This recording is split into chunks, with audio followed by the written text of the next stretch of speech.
Bonjour Jean-Luc Mélenchon. Bonjour. Merci d'être avec nous. Vous êtes député des Bouches-du-Rhône, vous êtes président du groupe La France Insoumise. Bonjour David Doucan, du Parisien aujourd'hui en France, et Edwige Chevrillon de BFM Business. La grève et la contestation s'est installée donc dans le pays. Ça signe le retour de la gauche. On va voir avec vous tout au long de cette émission quelle gauche en effet est de retour et si vous allez prendre la tête de ce moment, ce grand moment qui s'installe dans le pays. Vous avez une manière de le décrire, ce moment. Vous avez déclaré cette semaine, on est passé d'un état d'ébullition à un état de soulèvement général. Il est où le soulèvement général, Jean-Luc Mélenchon ? Le moment, si vous voulez, il ne faut pas le séparer du fait que dans le monde entier, vous avez des moments d'insurrection générale, parce qu'un système est arrivé au bout de lui-même. Les gens ne sont pas motivés par de l'idéologie. Peut-être pas. C'est une différence avec le passé, où il pouvait y avoir des motivations de révolution socialiste. Là, les gens sont motivés par des choses très simples et très concrètes. Et ils ont le sentiment que la société ne répond pas à leurs besoins élémentaires d'une manière qui est scandaleuse. Il y a des tas de pays où l'eau est coupée plusieurs heures par jour, l'électricité est coupée, où des incendies se déclarent comme aux États-Unis, ou bref, à cause de l'état du système électrique. Donc les gens se disent, mais enfin, qu'est-ce qui se passe ? Pourquoi ça ne marche pas ? Mais pour vous, c'est la même chose, ce qui se passe en ce moment. Vous le voyez, c'est pour ça que je conteste le fait, quand vous dites c'est le retour de la gauche, j'aurais envie de vous dire si seulement, mais ce n'est pas le cas. C'est l'expression d'une exaspération, c'est-à-dire les gens disent il y en a ras-le-bol, il y en a assez, quoi. On n'arrête pas de nous prendre ceci, de nous prendre cela. On nous avait dit dans les années 90 et la première décennie des années 2000, les gens y ont cru. On dit oui, le marché va remplacer l'État qui est lourd, inefficace, les services publics, blablabla, ce qu'on leur répétait tous les jours. Puis maintenant, on voit bien que c'est pas le cas. C'est-à-dire le marché n'a rien remplacé, ce qui est passé au marché est plus cher. Le gaz, l'électricité, le reste. Jean-Luc Mélenchon, ça c'est global. Je comprends tout à fait votre lecture en dézoomant et en regardant le monde entier, mais est-ce que sincèrement aujourd'hui vous avez le sentiment qu'on est dans un soulèvement général en France ? Alors en France ça prend une tournure particulière parce qu'il y a eu le mouvement des Gilets jaunes il y a un an de ça, de l'expérience est accumulée, maintenant vous avez quelque chose. Si vous voulez, mettez-vous à la place d'un cheminot, d'un agent de la RATP qui a planifié son existence et qui découvre tout d'un coup qu'il va travailler plus longtemps, qu'il va avoir une retraite moins importante. Les gens paniquent parce qu'ils savent que tout devient plus cher. Alors ils se disent, comment vais-je faire face à ça ? Et donc cette fois-ci, pour la première fois, on a souvent fait souffrir les gens dans le présent. Et les gens du commun sont endurants. On serre les dents, on serre les coudes, la famille vient à la rescousse. Mais là, c'est même l'avenir. Alors c'est trop. C'est pourquoi je parle d'un soulèvement. Ne vous y trompez pas. Le mouvement est très enraciné. Je ne sais pas quelle forme il prendra, mais le sentiment d'exaspération, d'injustice est très profondément enraciné dans le peuple français. C'est pourquoi j'ai parlé d'un soulèvement général. On regarde avec attention et précision les mots que les responsables politiques emploient, les vôtres, Jean-Luc Mélenchon.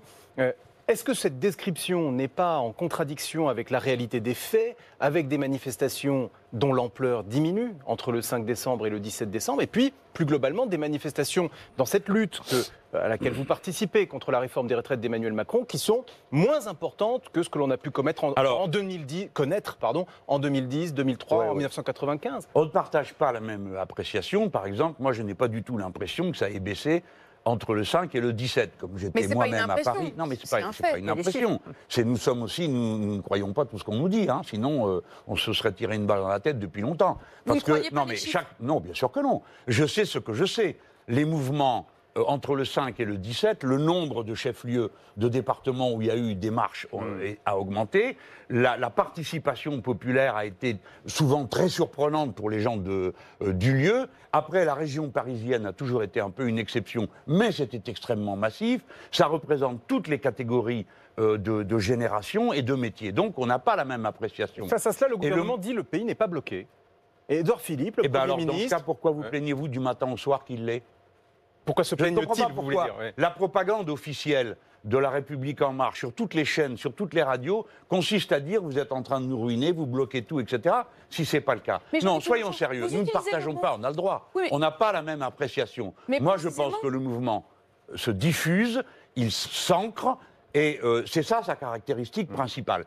Et donc c'est pourquoi je vous parle d'un soulèvement, parce qu'il faut aussi que les mots aient une capacité d'évocation suffisante. Vous parlez de grogne, vous parlez de contestation parce que vous euphémisez. Mais non, il y a des milliers et milliers de gens en grève.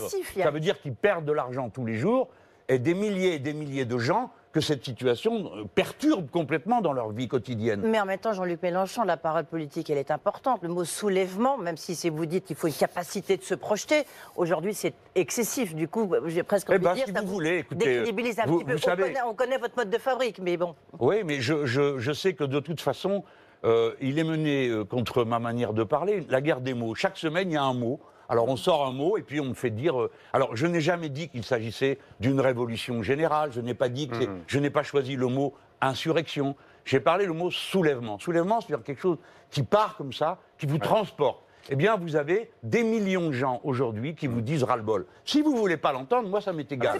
Non, mais attendez, moi, ça m'est égal. Je vous dis ce que je vois. Et ce que je vois vous annonce un énorme collapse social. Si vous croyez qu'on gouverne le peuple français contre sa volonté, à coup de trick, vous vous trompez de pays. Non, c'est pas du tout la question, Jean-Luc Mélenchon. Nous, on est simplement, on voudrait savoir les faits. C'est-à-dire que vous répondez, par exemple, quand David Doucan vous parle de la perception d'Édouard Philippe du blocage du pays, vous dites que c'est une forme de propagande. Mais au fond, si ni vous, ni eux, ni le pays, ni même la CGT, qui n'a pas encore les mêmes chiffres que vous, la CGT elle-même a reconnu qu'il y avait moins de monde dans la rue le 17 qu'il n'y en avait le 5 décembre. Ce que vous, à l'instant, vous contestiez. J'ai pas lu les chiffres comme ça de la CGT. Ça veut dire qu'on peut même plus se mettre d'accord sur... Et tout le monde y va de sa propagande dans ces cas-là, si on n'est pas d'accord sur les chiffres. Si on appelle propagande d'un point de vue, disons ça comme ça, que le président de la République dise le mouvement décroît, j'espère que vous n'êtes pas surpris. Vous n'attendiez pas à ce qu'ils disent, contrairement à tout ce que j'ai expliqué, ça ne sert à rien, les gens ne le croient pas. Le président, non mais vous savez, ça s'appelle, pardon, mais c'est juste pour dire, ça s'appelle la démocratie. Il y a un débat, il y a des points de vue contradictoires, il y a des regards contradictoires. Moi, je suis un homme qui est voué à ça. Ma raison d'être, elle est là. C'est ces millions de gens à qui je m'identifie. Mais il y en a un moment, dans un combat, il y en a un qui l'emporte. La question, c'est où est-ce que vous mettez le curseur, justement. Pour l'instant, je constate une chose, c'est qu'en dépit de tout ce qui a été dit pour essayer de stopper cette grève, elle continue dans toutes sortes de secteurs. Des fois, il y a des pauses, d'autres fois, ça. Mais notre travail de responsable politique est d'évaluer la situation. Le président de la République compte sur le pourrissement, l'épuisement. Il espère que les gens, comme dans le mouvement Gilets jaunes, il va y avoir un effet...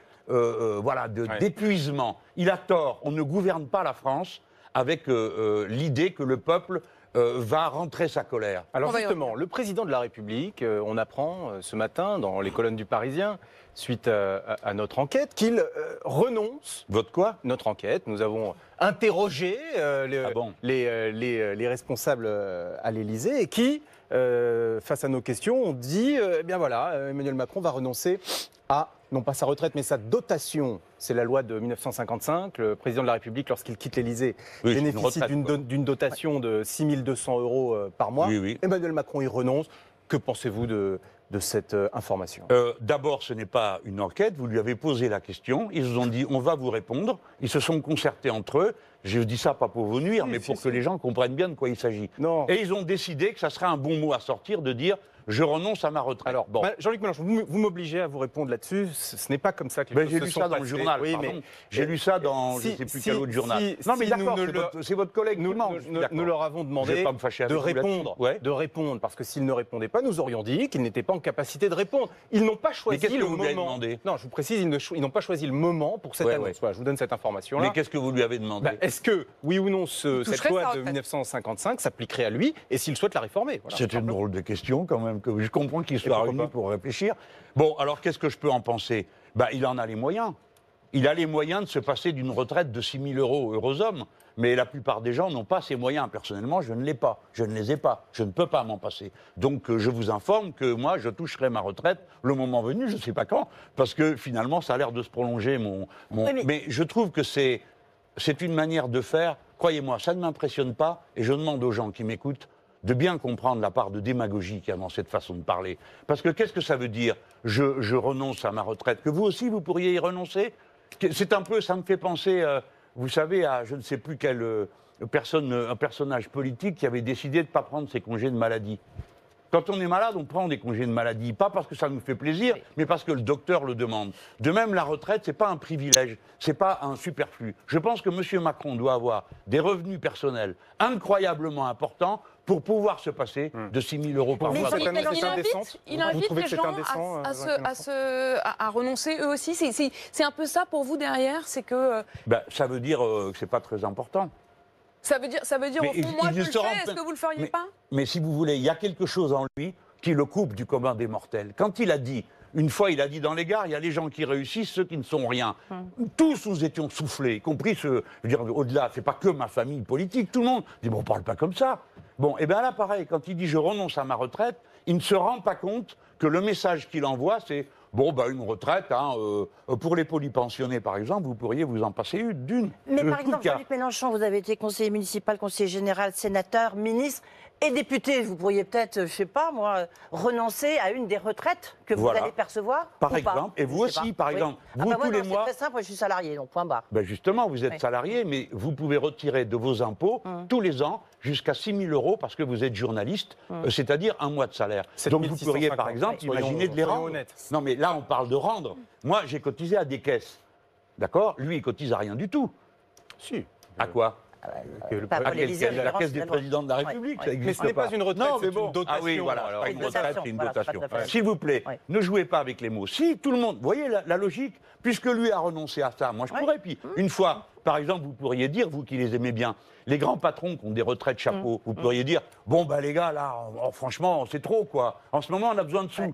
Arrêtez de toucher vos retraites chapeaux. Parce que pour certains, c'est Le 1 mouvement million par an commence, ou le 2 mouvement millions. commence, Jean-Luc Vous le Mélenchon. dites aussi? Peut-être grâce à vous. Non, mais moi, je ne peux pas m'en passer. Je ne sais même pas combien sera ma retraite, mais je ne peux pas m'en passer. D'accord. Donc, madame, je Vous vous avez- réponds vous avez non. du- vous avez- Je n'ai pas Ok. gagné de manière indigne cet argent. J'ai cotisé toute ma vie. Et voilà. Et avez je du trouve qu'il patrimoine est immobilier. extrêmement dommage que le président de la République ait lancé ce type d'attitude. Ah, parce ouais. que, Une à la boîte de fin, ça veut Pandore. dire quoi? Que même nos payes sont peut-être, on ne doit pas les toucher. C'est insupportable. Mais ça, il n'y a que les grands seigneurs, les très riches, les importants qui peuvent se permettre ce genre de libéralité. Vous êtes prête à renoncer à votre retraite? Oui, je n'ai pas la moindre Mais idée. moi. combien est votre Oui, retraite à j'ai vous? pas la moindre idée. Vous n'avez pas la moindre Non. idée? Bah, vous êtes mûr pour le système à points, parce qu'on ne Oui. sait jamais combien on aura à la retraite.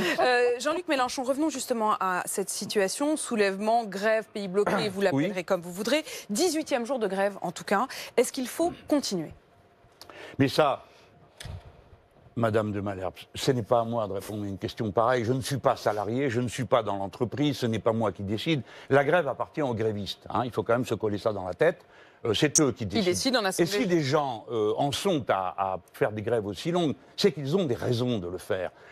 Ce sont des acquis Mais sociaux, vous ce ne sont n'appelez pas des privilèges. Vous n'appelez pas, comme d'autres politiques, à une trêve, ou vous n'appelez pas Parce à que la- ça n'a pas de sens. Vous dites, si la grève continue, elle continue. Non seulement si elle continue, Vous le mon souhaitez. premier devoir sera d'en être solidaire, c'est-à-dire d'être à leur côté. Et d'ailleurs, le 24 décembre, j'irai sur un piquet de grève parce que je veux montrer ma fraternité, mon empathie humaine. Et je vais dire quelque chose de plus.